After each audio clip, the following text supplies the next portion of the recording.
The Yankees split the 2-game set with the New York Mets at Citi Field, and the first game was, a fun comeback win, and the second game looked like it was going to be another win for the Yankees, but it wasn't. So, a bit of an ugly series, more so from the Mets. I mean, they made a ton of mistakes. Really, they were looking to just hand the game over to the Yankees, and the Yankees just wouldn't take it in game 2.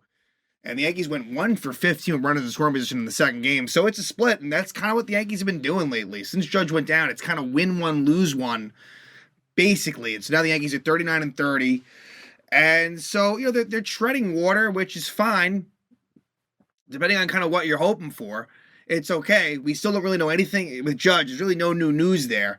He's still out, and, it hurts, and they'll continue to suffer without him. But there were some improvements based on the last conversation, which was recent with the Red Sox series, the end of that one. The offense in the first Met game came alive a bit. But just, a lot of frustrations. I mean, my mood could have been a lot different with the second win. I mean, going into it, I said I'd take a split. It's what happened, and it's not an all too surprising result.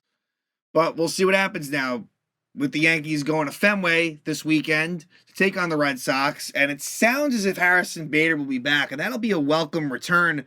Really, forgetting about the offensive side, but really from a defensive side, the roster construction of this team, it's in a really rough spot. Yeah, there's two different things going on here.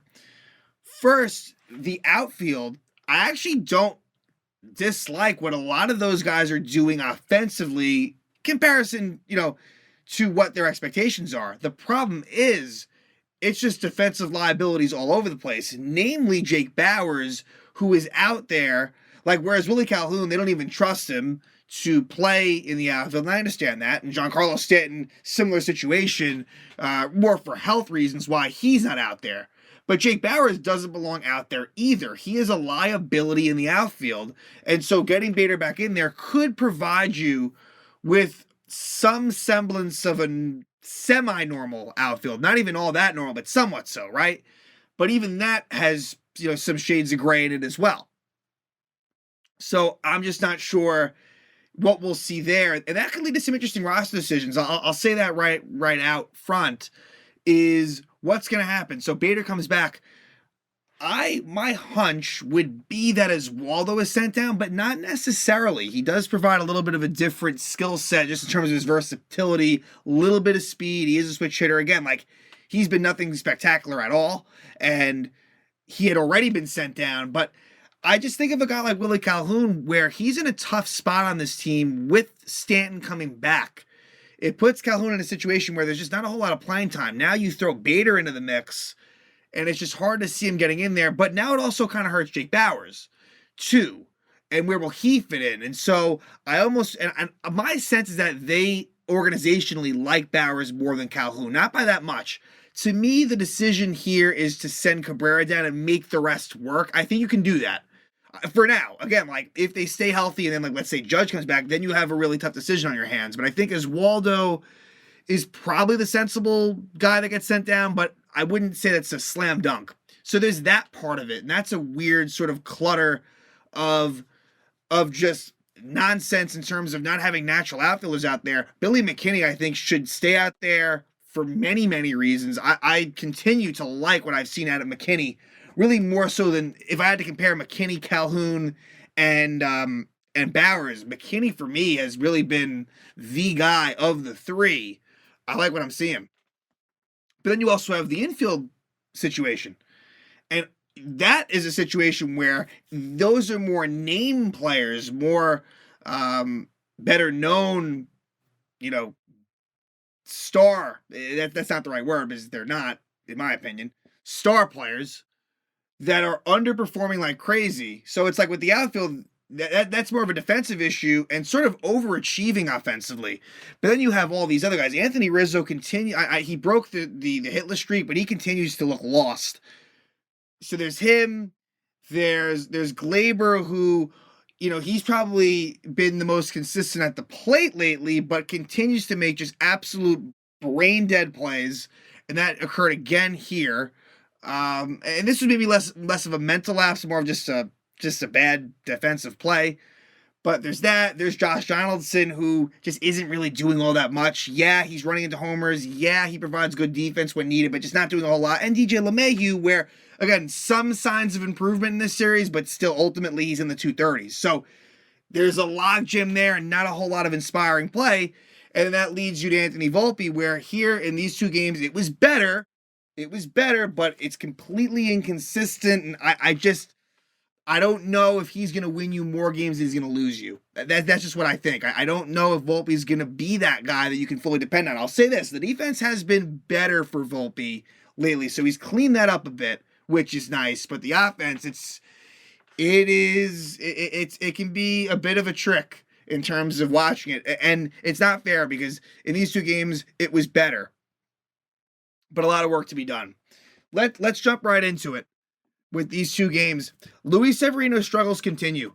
Luis Severino does not look good. He went 4 2/3. Boone really pushed him. Really pushed him. He went 104 pitches. It's amazing that he lasted as long as he did. And in part because Max Scherzer was terrible for the Mets. It makes Severino not look as bad, but boy, was he awful. I mean, 7 hits in 4 2/3 innings, 3 walks, just dreadful. A hit by pitch, a couple of balks, really bad. He continues to get worse, Severino, and that's something to look at. So the Yankees won in spite of the fact that he sucked. In this game, no Donaldson to start out and no Calhoun. Now, Calhoun didn't start either game, and that's what I'm talking about, where if Stanton's going to be locked into that DH spot and you're going to be at a stadium where you don't really trust Calhoun defensively, that's a problem. Whereas you can kind of throw him into right field at Yankee Stadium. I'm thinking you can probably throw him into left field at Fenway Park. But I'm just saying, Calhoun, even against righties, is not going to be a short playing time. So Calhoun sat both games. In this one, the first game was sat by Donaldson. The second game, Glaber was the one on the bench. So the Yankees take the lead early, and Giancarlo Stanton is the one that does it.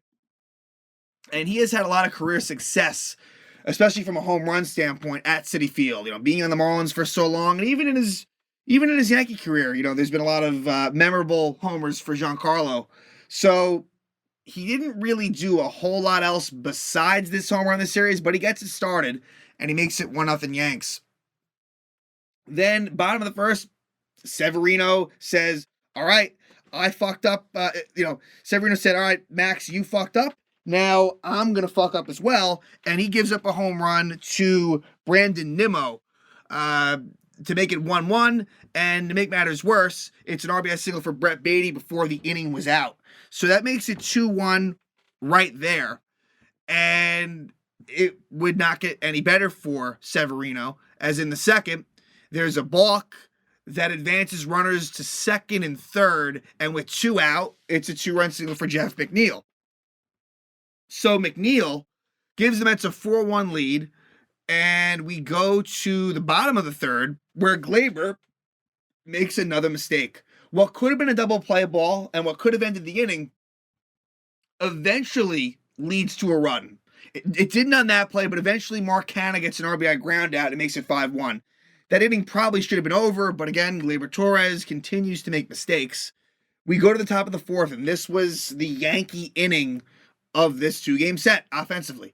They bring out for 5 runs, and it actually starts with Rizzo. What do you know? The one hit that Anthony Rizzo had this series results in a nice inning.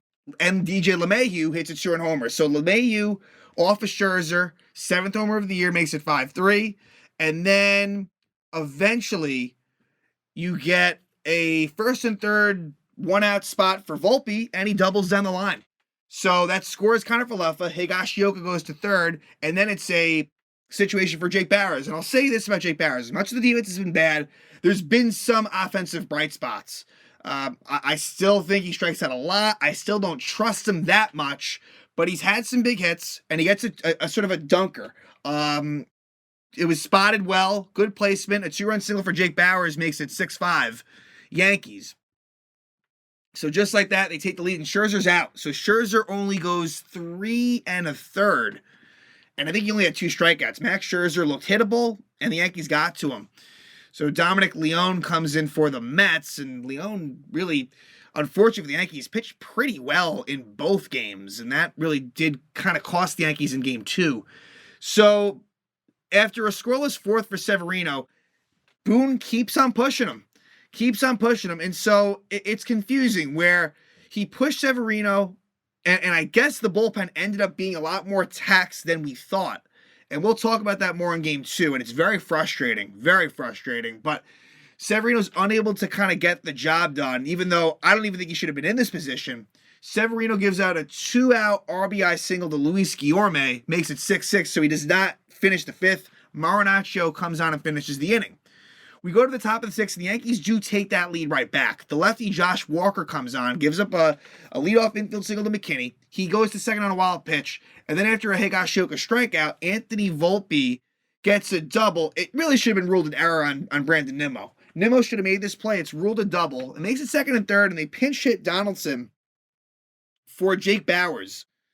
And so the Mets bring in a righty, Jeff Brigham, but Donaldson does a nice job. He gets the sac fly. It ends up being a game-winning sac fly in the sixth inning. And that scores McKinney, and it gives the Yankees a 7-6 lead. Marinaccio is on for the sixth and gets a couple of outs, but then he gives up a single to McNeil and a walk to Lindor. We'll continue the Marinaccio discussion, but for me, he is really, in terms of my trust, he's dropping pretty far. And I think that there's other available options that I like more than him. And so for Ron Marinaccio, in terms of, I don't know. I don't really, the numbers are good. I know the stuff is good, but does he have the mental makeup? I question that sometimes. And is he all that reliable? I just don't know. Jimmy Cordero comes on. There'll be a similar discussion with him. He gets lucky. Marte is called out on strikes on a pitch that was not a strike. It was a ball. The ump in the first game, the home plate ump was horrible. I mean, the umps, you see this in all the games, but specifically the first game was some of the worst I've seen all season. The game is 7-6 Yanks at this point. And then Drew Smith is actually ejected for having sticky stuff on his hands, so he'll see a 10-game suspension. So that made things tougher on the Mets, but the Met bullpen kind of did the job from there. John Curtis pitched a couple of scoreless innings in the seventh and the eighth. And then in the seventh, Tommy Kahnle, who is just continuing to kind of do the job. And I'm not surprised by that. Kahnle is going to be a good addition to this bullpen. Pitches a 1-2-3 seventh. Then we jump to the bottom of the eighth, Wandy Peralta. It's been a struggle for him lately. Wandy, it's just, there's been a lot of walks and just, ultimately when push comes to shove, Wandy is a guy that I do trust in the biggest of moments. But look, let's just be honest. Wandy has not been great lately. And so what happens is he leaves the game with bases loaded, 1 out. And that was his fault. Clay Holmes comes on, and Clay Holmes has been the best guy in the bullpen. This is the Clay Holmes that we saw the first half of last season. Will it last? I don't know. I don't know if it will, but I got to say, he's looked really good, and he comes in, and he's the hero. Clay Holmes escapes a major jam. He strikes out Francisco Lindor, and he strikes out Starling Marte with the bases loaded and 1 out. And these were some pressure-packed moments. These were like full counts. This game could have turned quickly, but he gets the job done. We go to the ninth, and David Robertson comes on for the Mets, pitches a scoreless ninth inning, and then in the bottom of the ninth, Michael King comes on for the save chance. And it was good to see King, who had not been so good the last couple of outings, goes 1-2-3 for the save. So that was good to see King. We don't always see him in these ninth inning save opportunities, but here it was, and he came through. So the Yankees, with a win you can feel good about, a nice comeback victory. They were down 5-1 against Scherzer, and thanks to a great effort by the bullpen, they win the game 7-6. So now we jump to game two, and that looked like a situation that there was a lot of promise. A lot of, in terms of, deep into this game, it looked like the Yankees were maybe gonna, win both. But unfortunately, they have to settle for the split. So the Yanks, the pitching matchup was a really good one between Gerrit Cole and Justin Verlander. And it's frustrating when it comes to Verlander. I didn't think he looked all that sharp, but yet he was able to navigate through. And it kind of reminded me of the ALCS Game 1 last year between the Astros and the Yankees, where Verlander came so close, like so many 3-ball counts, and the Yankees just couldn't walk, whether it be, in most cases, self-inflicted, where the Yankees would chase pitches out of the zone. Verlander ends up with no walks, which is just mind-boggling, considering the fact that he fell behind a good amount, but the Yankees were unable to take advantage. But Gerrit Cole was up for the task. And, by the end of it, he struggled.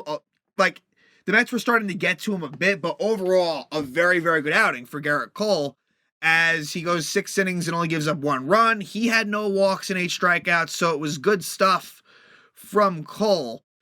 And for the Yankees, like I said, no Torres, no Calhoun, a very similar lineup to the night before. Trevino catching Cole. I'll say this about as far as the offense from the catchers. Higgy has been better offensively than Trevino for a bit now. And I think that it should be split even as far as and it basically has been.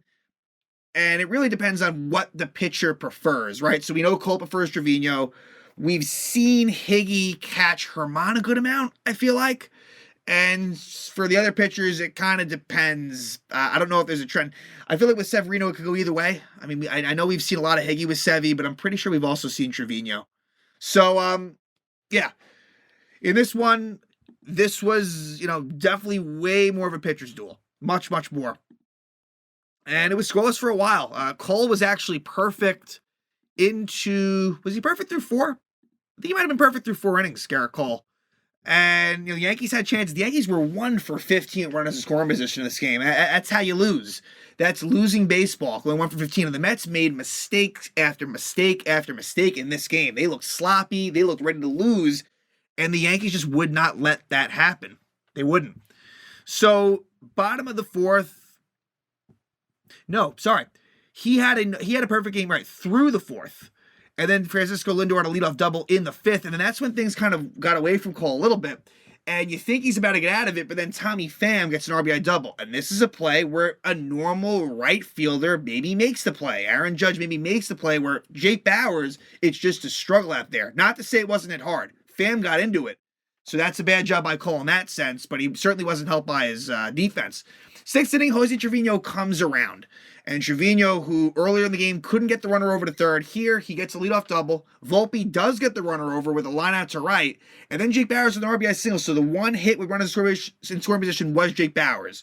So as much as I was frustrated with things that he did in this game, he puts together some good at-bats. There's a skill set there. Like, I understand why the Yankees are interested in him. And that makes it 1-1. And then Stanton rips a ball the third. That's a double play. He just crushed it, and that's what I'm talking about. And Verlander escapes. With 6 innings, 1 run. But I didn't think that Verlander looked all that amazing. Cole in the bottom of the 6th gets into some initial trouble, but gets out of it. And that would be all for Cole, who had 95 pitches. I didn't know that the Yankee bullpen was actually depleted in this game, but we'll get there in a second. In the 7th, the Yankees get a couple of runs. Jeff Brigham comes on, and it starts out good. A Donaldson walk, a Rizzo hit by pitch, then LeMahieu strikes out looking, and that's frustrating. DJ, it was a close pitch, but it was too close to take. And then Connor Falefa hits a slow ground ball to short, too slow to get the double play, but McNeil decides to throw it to first, and it goes past Vientos, and the runner scores. Donaldson scores, and the Yankees take a 2-1 lead. So kind of a lucky situation, and then it gets even better for the Yankees. Brooks Raley, the lefty, comes on to face McKinney, and Connor Falefa steals second, goes to third on a bad throw by Alvarez, and then he steals home. It's a straight steal of home for Connor Falefa, and it gives the Yankees a 3-1 lead. This is the first straight steal of home for the Yankees since Jacoby Ellsbury in 2016. And all the momentum is with the Yankees at this point. All of it. And unfortunately, it gets taken away. We go to the bottom of the 7th, and Cole's out of the game. Now, at the time, I'm thinking, okay, I can understand it, because you probably have a full loaded, locked-in bullpen, but you didn't. No Holmes available, no King available, no Peralta available, and that is just tough to swallow. That should not have been the case. They have their rules. In the case of Holmes and Peralta, they would have been pitching in their 4th game in 5 nights. So they wanted to stay away from that. And in the case of King, it would have been 3 games in 4 nights, but obviously, with the injury he had last year, that they're trying to be safe with him, but that's still tough. To me, that should not have been the case. Win the game. win this game. You didn't play Monday, but I guess that's not the point, right? That's not the point. But more importantly, you don't play tomorrow. You don't have a game tomorrow. I just think that you could have fit them in somewhere, and they don't. And it ends up costing them, but then it begs the question, Gerrit Cole probably should have been extended. He was at 95 pitches. He had only pitched 6 innings. It's not like this was the 8th, this was the 7th inning. And so it's the Jimmy Cordero, Ron Marinaccio combination that fucks the Yankees up. So Cordero gives up a leadoff single to Alvarez, then Beatty flies out, then Pham singles, then Escobar hits a slow grounder that unfortunately it doesn't result in the double play. Volpe, there was not much he could do. He gets the out at second. And then the killer is this. Cordero walks Mark Vientos. You can't let that happen there. That's where the inning had to end, and it doesn't. And so then Boone brings on Ron Marinaccio. And so I don't agree with that move at all. I don't think Marinaccio has been all that good lately. And I didn't know that Tommy Kahnle was actually available. That's a spot there. If you're telling me you can't use King, you can't use Peralta, you can't use Holmes, then to me, Tommy Kahnle's the guy to bring in right there. He's a veteran. That moment won't affect him at all. That's the spot for Kahnle to me. And they go to fucking Marinaccio, and he hits Nimmo, and then he gives up an RBI single to Marte to tie the game, and he got lucky because Nimmo made a bad base running blunder, and so he gets thrown out at second. It could have been worse. But Marinaccio and Cordero don't get the job done, and that's unfortunate. It didn't have to play out that way, and I place some blame to Boone. I place some blame to the fact that why are we babying these pitchers so much? But anyway, Yankees have more opportunities. Leadoff double by Volpe versus Ottavino, but then Bowers with a terrible at-bat and strikes out, just swinging that ball for twice. Then Stanton grounds out, and then Donaldson flies out. Missed opportunity. Of course, Tommy Kahnle, 1-2 3/8. More to my point, I wish Kahnle had been pitching in that 7th inning. Then David Robertson, he gets into some trouble. 1-out double for LeMahieu. They pinch run Oswaldo Cabrera. Glaber pinch hits for Kiner-Falefa and walks, and that leads you to a Billy McKinney ground out. The runners move over to second and third, and then Willie Calhoun pinch hits for Trevino, but then he grounds out. So just missed opportunity after missed opportunity. We go to the bottom of the 9th, and then you see Albert Abreu's on, and then that was when it was the realization, wow, like the Yankees are really thinned out in the pen. But give Abreu credit, he looked great. He goes 1-2-3 in the 9th, and now we go to the 10th, and Dominic Leone is on for the Mets, and Volpe strikes out, and that's the frustrating thing. A terrible at bat by Anthony Volpe with Higgy on second as the ghost runner. Volpe strikes out, Bowers flies out, Leone intentionally walks Stanton, and Donaldson grounds out. So as much as Donaldson got the game-winning sac fly in Game 1, Donaldson still to me underwhelms. It's not acceptable what he's providing. We go to the bottom of the 10th, and this is Boone's last fuck up, and it was a big one in my opinion, and not talked about enough. Vientos strikes out against Abreu. To me, you gotta intentionally walk Nimmo and have Abreu face Marte, and then, if it necessitates, have the lefty Nick Ramirez face Jeff McNeil.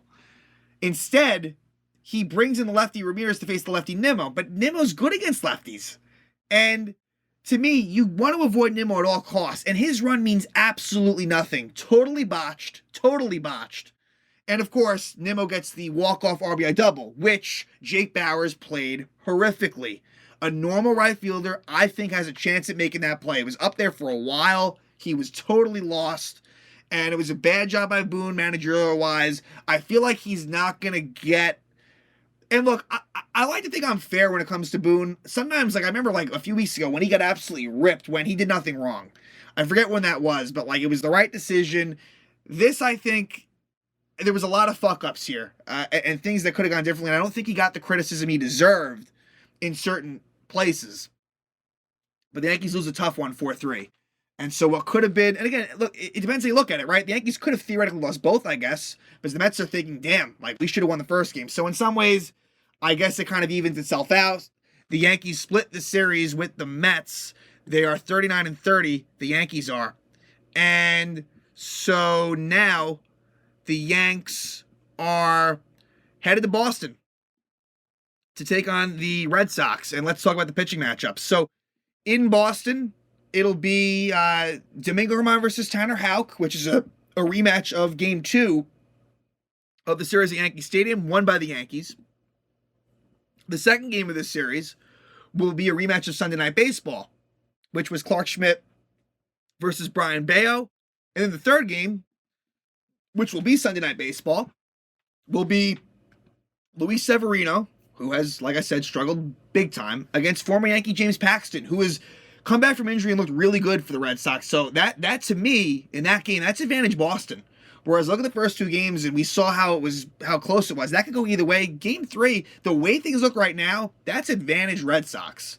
So you got to get stuff done in the first couple of games to avoid losing the series or whatever else. But again, a eventful, mistake-filled, more so on the Mets side, but a bit of a wacky 2-game set here that really did have, even though there was no Judge or Alonso, it still had some pretty good juice. And, the games were pretty exciting, and it ends up in a split, which is kind of what makes sense in the end. So the Yankees split the 2-game set at Citi Field, and they will now head to Boston, go to Fenway Park to take on the Red Sox.